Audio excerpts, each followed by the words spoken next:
AI is now everywhere, and now Adobe has entered the AI game. It has launched the first ever AI tool.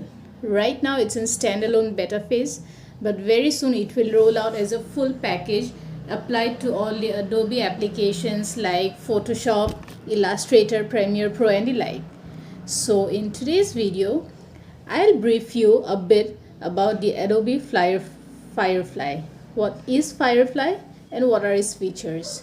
Let's talk Adobe Firefly today.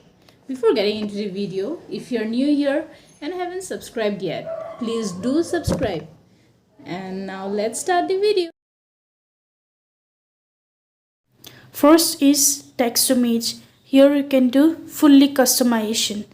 Second is extend image. Here you can change the aspect ratio. And the third is in painting, where you can change the style of the subject, for example clothes, and also background. And the fourth is smart portrait. Here you can change the facial expressions and details.